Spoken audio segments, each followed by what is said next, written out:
Laut merupakan bagian yang tak lepas dari kehidupan manusia. Sejak dulu manusia telah mengetahui manfaat dan fungsi laut bagi kehidupan manusia. Maka ada pentingnya juga kita membahas apa itu laut dan pembagiannya secara geografis. Menurut definisinya, laut atau disebut juga dalam bahasa Inggris sebagai sea merupakan kumpulan air asin dalam jumlah banyak dan luas yang menggenangi dan membagi daratan menjadi benua dan pulau. Laut itu kalau kita lihat di peta juga terbagi-bagi menjadi beberapa ruang lingkup seperti samudra, selat, dan juga teluk. Samudra atau juga disebut sebagai ocean itu berarti bentangan air asin yang menutupi cekungan yang sangat luas. Dan ini bisa teman-teman lihat kalau di peta itu ada Samudra Atlantik Utara, Samudra Atlantik Selatan, Samudra Pasifik, Samudra Hindia. Nah, ini berarti samudra ini adalah bagian terdalam dari laut. Kemudian selat. Selat atau strait itu merupakan laut sempit di antara dua pulau seperti halnya Selat Sunda, Selat Malaka, Selat Bali, dan lain-lain. Lalu kemudian teluk atau disebut juga dengan istilah bay atau gulf merupakan lautan yang menjorok ke darat. Ketiga sisinya dibatasi oleh daratan. Contohnya adalah Teluk Lampung, Teluk Jakarta, Teluk Bone di Sulawesi, Teluk Cendrawasih di Papua, Teluk Bakong di Kalimantan, Teluk Bayur di Padang, Teluk Labuan Bajo, Teluk Maumere di NTT, dan masih banyak teluk lainnya. Nah, itu adalah pembagiannya dari segi geografis. Tapi apa saja ya kira-kira manfaat dan fungsi laut bagi kehidupan manusia? Nah, tim Dunia Agit telah mencoba merangkum apa saja sih fungsi dan manfaat laut. Yuk kita simak penjelasannya dalam video ini.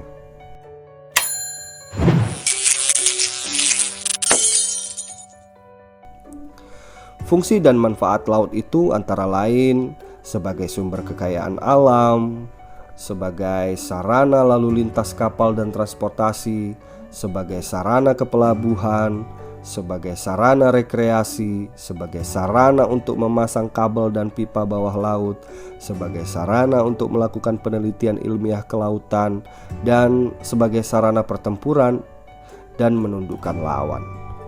Bagaimana penjelasannya?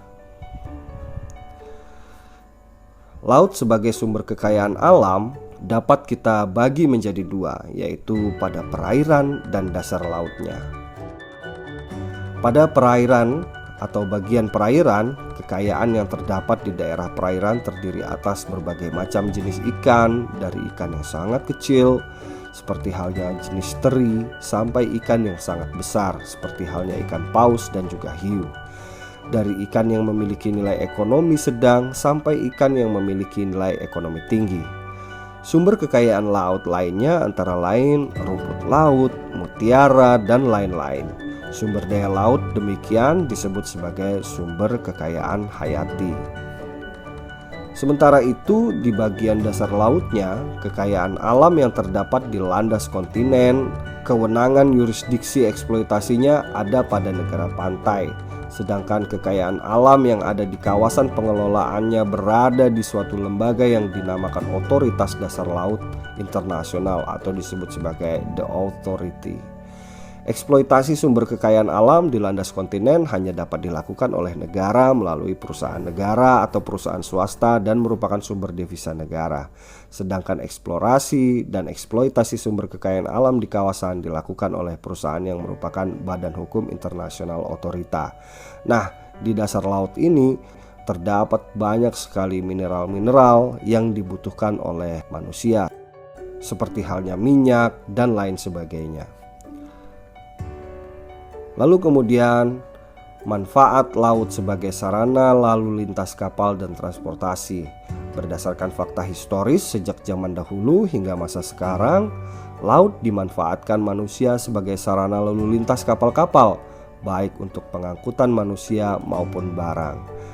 Pada sebelum Masehi, manusia mengarungi lautan dengan rakit, perahu, lesung, dan lain sebagainya, sesuai dengan perkembangan pada masa itu.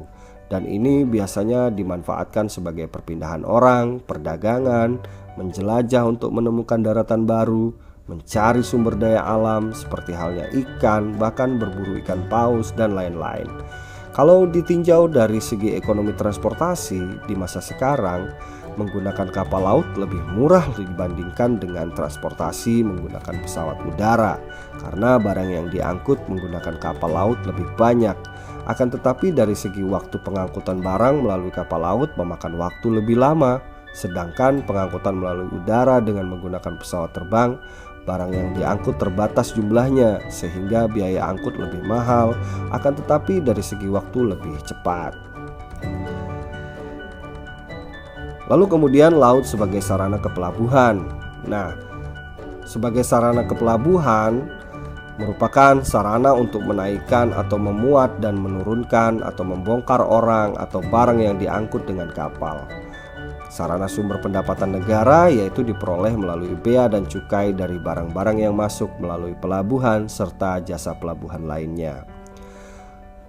Laut sebagai sarana rekreasi atau tempat wisata pantai dan bahari dengan panorama indah yang menjadi tempat tujuan wisata dapat menjadi sumber devisa negara juga dan membuka lapangan pekerjaan. Lalu kemudian laut sebagai sarana untuk memasang kabel dan pipa bawah laut. Memasang kabel dan pipa bawah laut untuk berbagai keperluan seperti halnya penyaluran tenaga listrik, saluran telepon, saluran air bersih, gas atau minyak, dan lain sebagainya. Lalu kemudian laut sebagai sarana untuk melakukan penelitian ilmiah kelautan. Sebagaimana telah kita ketahui bahwa laut dimanfaatkan oleh para ilmuwan untuk menjadi sarana penelitian ilmiah kelautan yang berguna untuk pengembangan ilmu pengetahuan dengan tujuan damai, atau penelitian tentang perikanan dan makhluk laut lainnya. Nah, akan tetapi untuk penelitian ini bukan untuk kepentingan militer atau yang membahayakan kepentingan umat manusia. Lalu kemudian yang terakhir adalah sebagai sarana pertempuran dan menundukkan lawan. Seperti ditunjukkan pada fakta historis sejak dahulu atau zaman Romawi hingga sekarang, laut dimanfaatkan oleh negara-negara sebagai sarana pertempuran dan menundukkan lawan. Menurut sejarah bangsa Romawi, menundukkan kerajaan-kerajaan dengan menggunakan armada laut. Bagi negara-negara yang memiliki armada angkatan laut yang sangat kuat seperti Amerika Serikat dan Inggris akan memanfaatkan laut untuk menyerang negara lain atau menyerang musuh-musuhnya. Contohnya dalam perang antara Argentina dan Inggris yang memperebutkan kepulauan Malvinas di Pasifik Selatan pada tahun 1980-an. Kemudian armada angkatan laut Inggris yang jaraknya kurang lebih 1000 mil dari Inggris mampu mengalahkan tentara Argentina, juga menenggelamkan kapal induknya. Padahal jarak Argentina dengan kepulauan Malvinas hanya 200 mil. Nah, berdasarkan pembahasan ini, maka ada banyak sekali manfaat dan fungsi laut bagi kehidupan manusia. Artinya manusia memiliki kepentingan di laut. Dengan adanya kepentingan itu, maka secara praktis ada interaksi setiap manusia dengan laut, maka penggunaannya perlu diatur supaya kepentingan semua manusia dapat terpenuhi. Berdasarkan hal itu, maka diperlukanlah sebuah hukum untuk menjamin keberlangsungan laut untuk memenuhi kehidupan manusia.